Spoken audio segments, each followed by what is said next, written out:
Welcome back, everyone, to Einstein's Eyes. I'm your co-host, Carl Rosen, oculoplastics and neuro-ophthalmology in Anchorage, Alaska. We are here with Jon, my friend, my co-resident back at Albert Einstein back in the old days. And we have a special guest, a medical student, third-year medical student at Rutgers, New Jersey Medical School. But I'm going to let Jon introduce himself. Hello, everybody. I'm Jon Ditkoff. I'm a general ophthalmologist specializing in cornea. Been in practice as of yesterday, 31 years in northern New Jersey. And as Carl mentioned, we met each other at Albert Einstein many moons ago when we were young whippersnappers. And we did our training there, hence Einstein's Eyes. Right. And really excited. I've known Nick for years now. He shadowed me in the office, and then he worked in my practice. And we were all excited because we knew he's going to be a great doctor. We were very excited when he got into medical school, and it's good to connect after a few years being away from us. So, Carl, take it away. Thank you, Jon. Good. It's going to be a future colleague. He's going to be joining us today, and we're going to get the inner workings of a third-year medical student, what they go through, what advice they have for college students, people who are interested in applying to medical school. Nick, let's just kick it off. Let's start at the beginning. What drew you to medicine in the first place? And was there a defining moment, or did it kind of build up over time? It definitely did build up over time. My first kind of experience with medicine was through my mom. She's an oncology dietitian. So I was growing up, and she would come home with stories about her patients, and I saw like how much meaning it had to her to take care of them and to be a part of that team. And so that's what initially sparked my interest. Of course, I like science. I like helping people, but you can go into a lot of different fields where you can accomplish both of those. Like I have a friend who's in biomedical engineering, does work on MRI machines.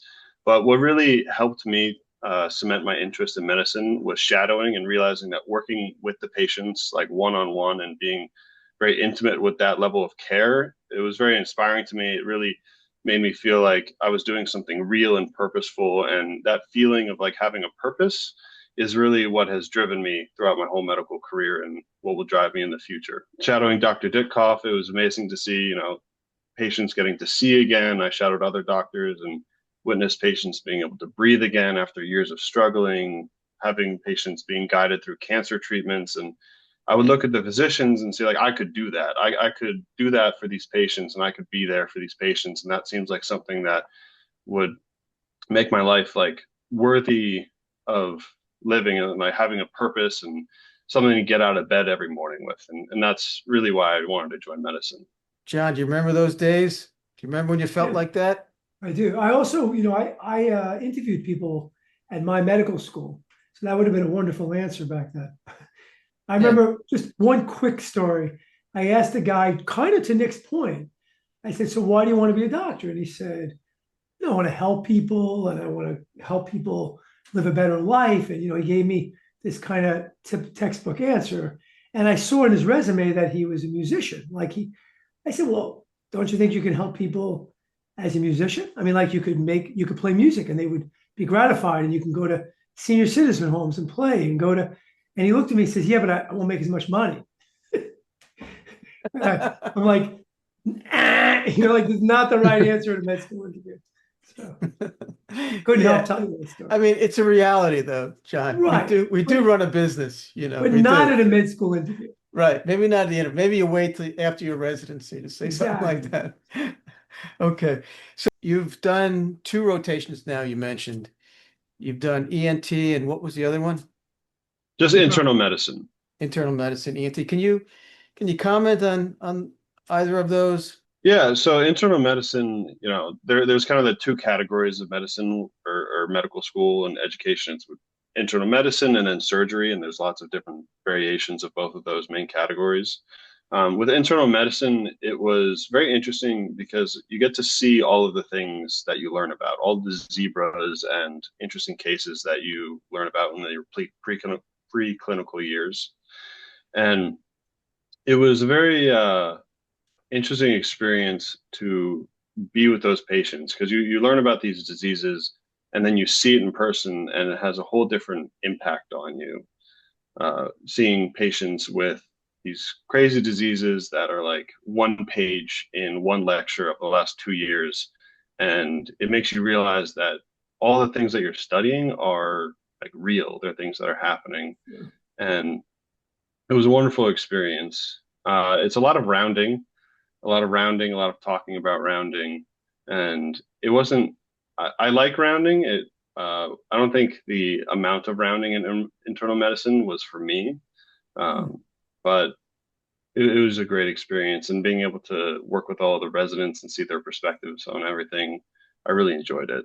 What I found was I didn't really appreciate when I was in it, when I was a medical student or even a resident, you don't really realize that this information that's being imparted to you needs to be absorbed. And there are little pearls, there are little nuances in medicine that really make a difference. It takes about 5 years post fellowship when you're in private practice, you're seeing patients every day, you're neck deep in it. You become a super sleuth. You become really good at your art. And then it continues to build. I mean, John and I have been at this for 31 years, and we both have the ability to sort of sniff out disease. I mean, I can spot disease 100 feet away. I know when I'm sitting next to someone or I'm talking to someone that there's something not right metabolically. That includes not only ophthalmology, but the cardiovascular system. It's a weird thing that happens to folks who've been in this business for a long time. Doctors really do get a sixth sense. Wouldn't you second that, John? Yeah, absolutely. I mean, and it's just experience. It's no different than driving a car or people that have different kind of jobs. When you do something every day for so long, you better get good at it. If you're not good at it, I mean, that's pretty scary. Yeah. So I think, yeah, I mean, I think that's true. But so Nick, when you were so far in med school, what's been the most difficult thing for you? I mean, was it going into the hospital, dealing with patients, or more basic sciences? What's been the hardest part? Honestly, I think the hardest part is not necessarily what I do, but what I can't do. In Hmm. discipline, there's the two factors, like doing what you don't want to do, like going for a run, studying late at night, doing all Hmm. that stuff, and then not Discipline. doing what you want to do, like hanging out with friends and Ah, doing, extracurricular activities. So I think the hardest part hasn't actually been any of the academic stuff. I mean, I've enjoyed all of the academic stuff. Sure, it's been hard, but I knew I was getting into it, and it's satisfying when you understand the material, you can do it, you can answer the questions. The hardest part is the saying, no, I can't hang out. No, I have to go study. No, I have to do this.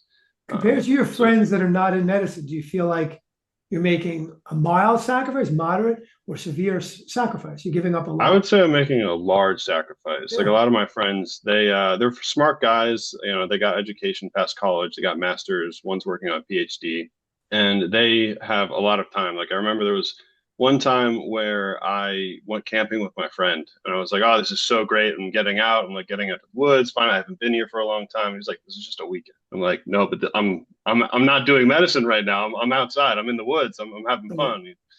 Like I think it's a large sacrifice, but I think it's a worthy one. Yeah. Particularly, when you're in your clinical years, I think it's a lot easier to stay motivated than in your preclinical years because you're actually seeing patients. You feel like you're doing something. You can hold the hand of a patient who's in pain or scared, and it makes it worth all the hours of studying that you did in the first 2 years. How do you deal with stress or burnout? Well, for me, like working out is a large part of how I deal with stress. Like you get the endorphins and it helps you to sleep better. It can be tough to do that, but I found that even if I work out for 20 minutes, like it helps. Calling family members, if you're driving to the hospital or driving home for the hospital, you have that block of time, that like 10, 15 minutes. You can just call your mom, call your grandma. Like you have to be flexible and find out how to prevent the burnout in short periods of time because you don't really get the long periods of time. So that's been really the transition is to work on maximizing those short periods of time that you have off. This is where you go to medical school, Correct. right? And how many kids are in your class? Just over 170 in my class. It's a pretty big class. 170. And most of the folks from New Jersey? I would say the vast, vast majority are from New Jersey, upwards of 80, 90%. And like, particularly during our first 2 years when we had a little bit more flexibility, I would say 40% of the students commuted. Like they lived Wow. close enough to the hospital to commute Wow. from where their Interesting. parents lived or something. Do they provide housing for? There is on-campus housing. It is a little bit cheaper than the surrounding housing, depending on where you go. It's a pretty good facility, very convenient, has everything you need. So yeah, they do provide housing, but I would say again, like 60% of people, if they're not commuting from their house, like their parents' house, are living off campus. So Nick, tell me what this is. This is UH, University Hospital. This is the main like meat and potatoes of where all the doctors work.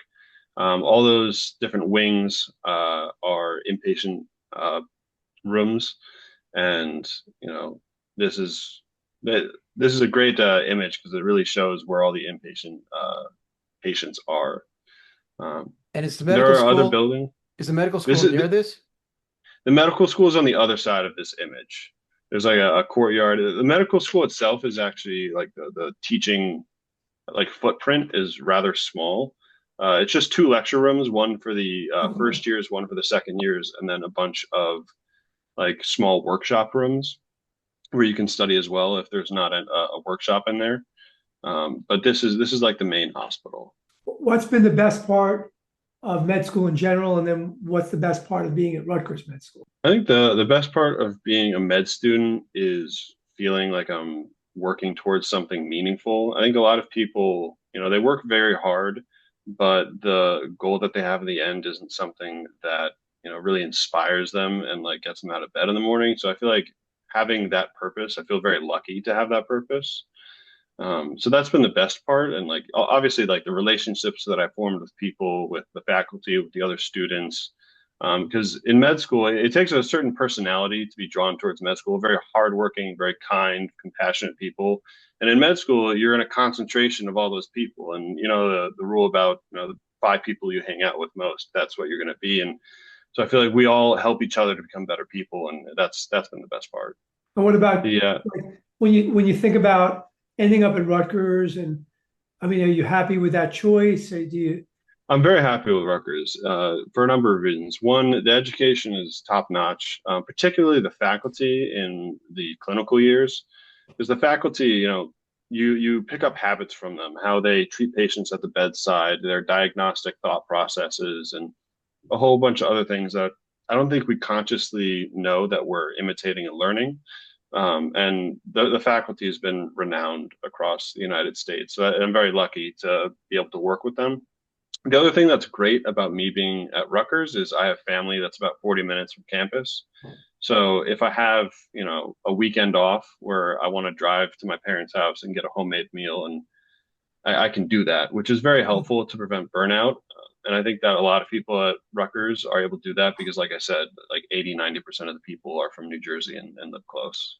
Technology is really changing. I mean, compared to what John and I went through, even back at Einstein, you have artificial intelligence now, you have telehealth, you have digital diagnostics. How is that impacting you? And is Rutgers offering that in their curriculum? Do they talk about the use of artificial intelligence for diagnostics?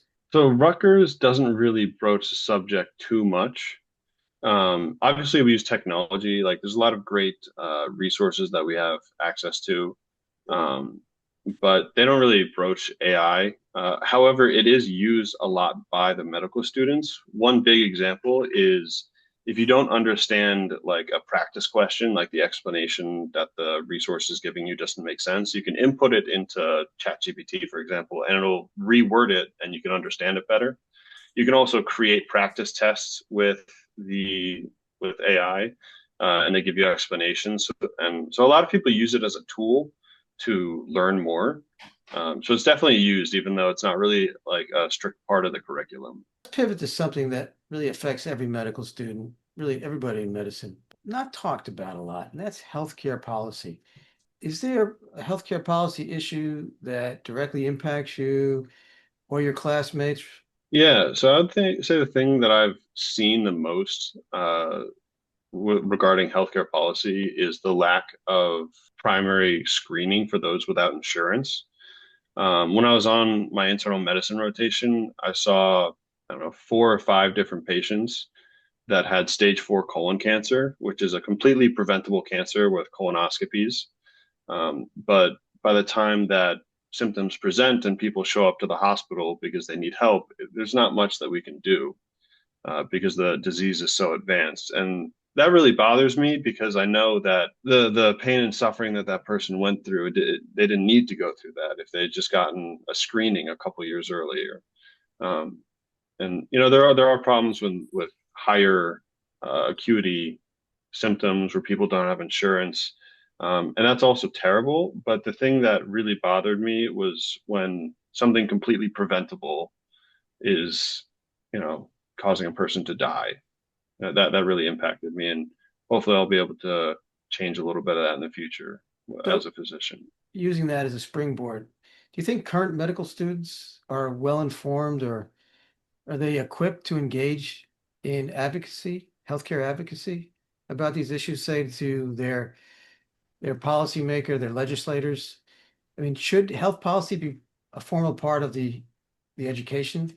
I do think it should be a formal part of the education because it impacts your patients so much. Right now, it's really not a huge part of the education because there's so much other, medical knowledge that we need to learn.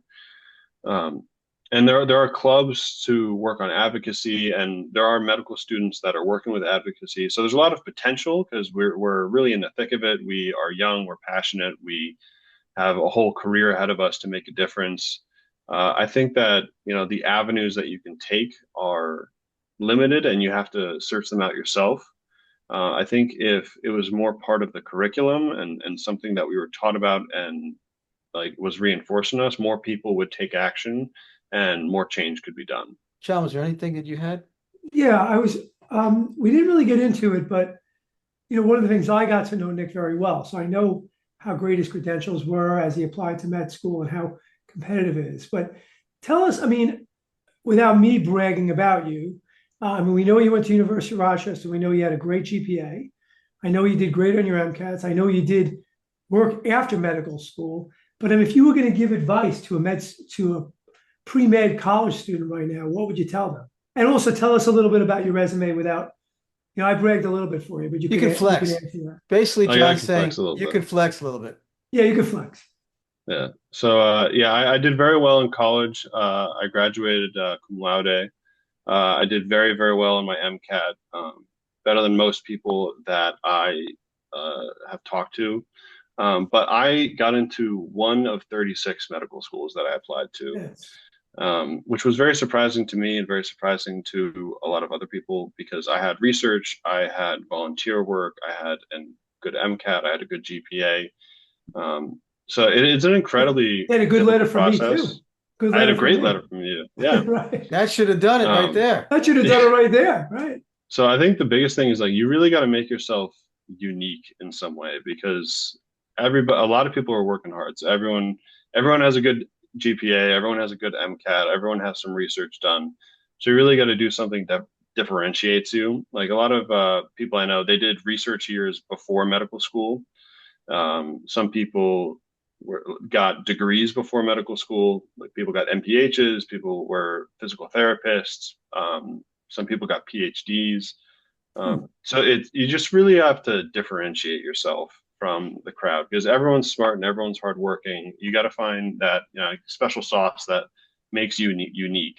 Unfortunately, it's no simple. I can't just tell people what to do because it's got to be unique for them and they got to show their story and convince the admissions office that they're unique and they deserve this chance. Would you do anything differently, like with your application process now? I mean, you ended up in a great school, so it doesn't matter. I don't mean it that way. I meant, to get into 10 schools instead of one. Do you think there's anything you could have done? I think that if I had worked on more like unique projects that I started, I think that would probably could have Interesting. done it because I joined a lot of projects and I feel like I did make impact and I volunteered for things, but it wasn't me who came up with those ideas and created the projects. So I think that would be very admirable from an admission standpoint to like say I created this and I did this and this is the impact that I did. And I led these people because it shows leadership experience and forethought and a whole bunch of other great attributes that medical schools are looking for. Yeah, You good know, point. I think about 2/3. I heard somewhere 2/3 have the same story of applicants as you, and it's really about a third that are so amazing. Their CV is so awesome that they get multiple acceptances. But the majority of folks, even good students like yourself who can flex, really just have one or two choices, if that, or sometimes they come back a year later and reapply. But listen, Nick, thanks for being here. Thanks for sharing your story, both your personal perspective and some perspectives on policy and healthcare policy. We'd love to have you back if you're a potential medical student, if you're interested in medicine. Comment, like, please subscribe, and we're going to get Nick back after he's done ophthalmology. He might do something else. He has lots of interests. Maybe. Right. But if he Yeah. does, I'm pushing him towards ophthalmology, but he has other interests. right. So we'll see. Definitely up there. All right. Good job. We'll see you All right. on the next one. Thank you for guys. having me. Thanks. Thank you. Great to see you, Nick.